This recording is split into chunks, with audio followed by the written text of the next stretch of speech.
ઓમ કૃષ્ણાય વાસુદેવાય હરયે પરમાત્મને પ્રણતઃ ક્લેશનાશાય ગોવિંદાય નમો નમઃ. આપ સૌને શ્રાવણ માસના હર હર મહાદેવ, જય શ્રી કૃષ્ણ. તો આજે આપણે સાંભળીએ શ્રાવણ માસના શુક્લ પક્ષની પુત્રદા એકાદશીનું મહાત્મ્ય. યુધિષ્ઠિરે જ્યારે ભગવાન શ્રી કૃષ્ણને પ્રશ્ન કર્યો કે પ્રભુ, શ્રાવણ માસની શુક્લ પક્ષની જે એકાદશી છે તેનું નામ શું છે? કૃપા કરીને તેનું વર્ણન મને કરો. ત્યારે ભગવાન શ્રી કૃષ્ણએ યુધિષ્ઠિરની જે વાર્તા કહી હતી, આવો તે સાંભળીએ. પ્રાચીન સમયની વાત છે. દ્વાપર યુગનો પ્રારંભ હતો અને તે સમયે માહિષ્મતીપુરમાં મહિજીત નામના રાજાનું રાજ્ય હતું. તેમને કોઈ સંતતિ નહોતી અને તે કારણે જ ઘણું મોટું રાજ્ય હોવા છતાં તેમને સુખની પ્રતીતિ નહોતી થતી. પોતાની અવસ્થા પણ ઘણી વધી ગઈ હોવાથી રાજાને ખૂબ ચિંતા થવા લાગી. તેમણે સભામાં પ્રજાજનોને અને રાજપુરોહિતોને પોતાની આ દુઃખની વ્યથા કહી અને કહ્યું કે આ જન્મમાં મેં કોઈ એવું પાપ કર્યું નથી. મેં પોતાના ખજાનામાં અન્યાયથી કમાયેલું કોઈ પણ ધન જમા નથી કર્યું. બ્રાહ્મણો કે દેવતાઓનું ધન પણ મેં ક્યારેય નથી લીધું.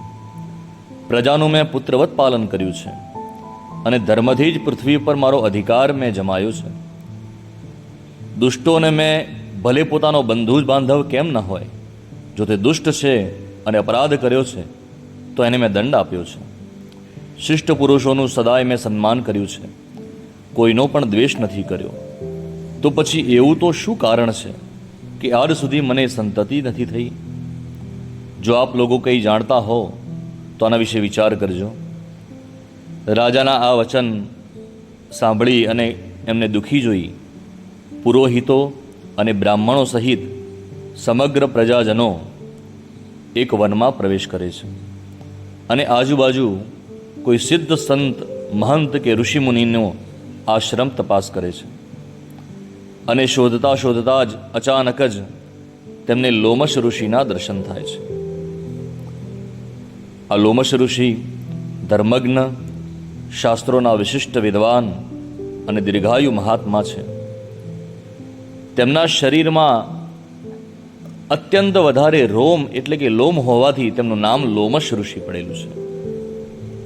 તેઓ બ્રહ્માના સમાન તેજસ્વી છે અને તેમને આશીર્વાદ છે કે જ્યારે કલ્પાંત થશે એટલે એક એક કલ્પ જેમ વીતશે એમ એક કલ્પના અંતે તેમના શરીરનો ખાલી એક જ વાળ, એક જ રૂંવાડું ધરતી પર પડશે. એટલું એમનું આયુષ્ય છે. એમને વરદાન છે કે જ્યાં સુધી શરીરના બધા જ રૂંવાડા ખરી ન જાય ત્યાં સુધી તેમનું મૃત્યુ નહીં થાય. એવા આ લોમશ ઋષિને તેમણે દર્શન કર્યા છે. આ લોમશ ઋષિ ત્રિકાલજ્ઞ છે. બધા લોકોએ તેમને જોઈને નમસ્કાર કર્યા, પ્રણામ કર્યા અને બધાને આવેલા જોઈ લોમશજીએ પૂછ્યું કે આપ સૌ અહીંયા કેમ આવ્યા છો? તમારા આગમનનું કારણ કંઈ છે? અથવા તમારા માટે જે હિતકર કાર્ય હશે એ હું જરૂર કહીશ. ત્યારે પ્રજાએ કહ્યું કે હે બ્રહ્મન, આ સમયે મહિજીત નામના રાજા છે, પરંતુ તેમને કોઈ પુત્ર નથી. અમે સૌ એમની જ પ્રજા છીએ. તેમણે અમારું પુત્રવત પાલન કર્યું છે, પરંતુ પુત્રહીન જોઈને અને તેમના દુઃખથી દુઃખિત થઈ અમે સૌ અહીંયા તપસ્યા કરવાનો નિશ્ચય કરીને આવ્યા છીએ. હે દ્વિજોત્તમ, ભાગ્યથી આ સમયે અમને આપના દર્શન થયા છે અને મહાપુરુષોના દર્શન કરવાથી તો મનુષ્યના સર્વ કાર્ય સિદ્ધ થઈ જ જાય છે. હે મુનિ, હવે અમને આપ કોઈ ઉપાય કહો કે જે કરવાથી અમારા રાજાને પુત્રની પ્રાપ્તિ થાય. આ બધું સાંભળતા જ બે ઘડી માટે તો લોમશ ઋષિ ધ્યાનમગ્ન બની ગયા. ધ્યાનમાં તેમણે રાજાનો પૂર્વ વૃત્તાંત સૌ જ જાણી લીધું છે અને ત્યારબાદ તેમણે કહ્યું છે કે પ્રજાજનો, તમારા રાજા મહિજીત પૂર્વજન્મમાં મનુષ્યને ખૂબ જ દુઃખ આપવાવાળા અને ધનહીન વૈશ્ય હતા. એ વૈશ્ય ગામે ગામ ફરીને વ્યાપાર કરતા હતા.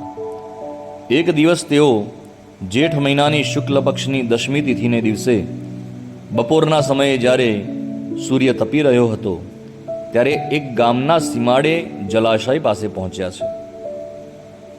ત્યાં બાજુમાં એક નાનું ખાબોચિયું બનાવેલું હતું જળ પીવા માટે. ત્યાં આગળ પાણી ભરેલું હતું અને તરસથી વ્યાકુળ થઈ તે ત્યાં પાણી પીવા માટે પહોંચ્યો. બરાબર એ જ સમયે વાછરડી સાથે એક ગાય પણ ત્યાં પાણી પીવા માટે આવી અને જેવી તે પાણી પીવા જાય છે, આ રાજા તેને હટાવીને પોતે પાણી પીવે છે. બસ આ જ પાપ કર્મને કારણે રાજા આ સમયે પુત્રહીન બન્યો છે. બીજા કોઈ જન્મના પુણ્યને લીધે કદાચ તેને રાજ્યની પ્રાપ્તિ થઈ છે. ત્યારે પ્રજાએ કહ્યું કે પુરાણોમાં અમે એવું સાંભળેલું છે કે પ્રાયશ્ચિત રૂપ પુણ્યથી પાપ નષ્ટ થાય છે, તો કોઈ પુણ્યનો ઉપદેશ પણ આપ આપી દો કે જેનાથી તેમના પાપ નષ્ટ થાય. ત્યારે લોમશજી કહે છે કે શ્રાવણ માસની શુક્લ પક્ષમાં જે એકાદશી આવે છે તેનું નામ પુત્રદા એકાદશી છે અને તે મનોવાંછિત ફળ પ્રદાન કરનારી છે. આપ સૌ પણ એ વ્રત કરો અને આ વ્રત કરવાથી જે પુણ્ય ઉત્પન્ન થાય એ પુણ્યનો ભાગ તેમને સમર્પિત કરી દો. આ બધું સાંભળતા જ પ્રજાજનો મુનિને નમસ્કાર કરી અને પોતાના નગરમાં જઈ વિધિ વિધાનપૂર્વક પુત્રદા એકાદશીના વ્રતનું અનુષ્ઠાન કર્યું.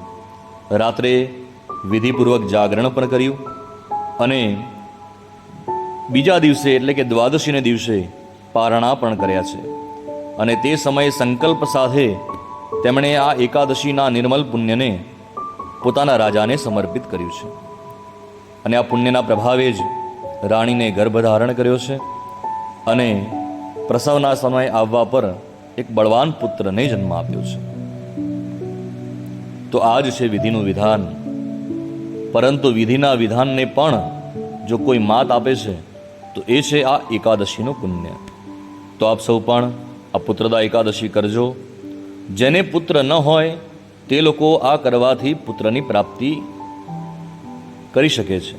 પરંતુ જે લોકોના ઘરે સંતતિ છે તેમના સંતાનોની રક્ષા અને તેમના જીવનનું ભવિષ્ય, કારકિર્દી, ઉન્નતિ, પ્રગતિ તે પણ આ પુત્રદા એકાદશી કરાવે છે. આ મહાત્મ્ય સાંભળવાથી મનુષ્યના સમસ્ત પાપો દૂર થાય છે અને આ લોકમાં સુખ ભોગવી સર્વ મનુષ્ય પરલોકમાં સ્વર્ગીય ગતિને પ્રાપ્ત કરે છે. નમઃ પાર્વતી પતયે હર હર મહાદેવ હર. સૌને જય શ્રી કૃષ્ણ. નમસ્કાર.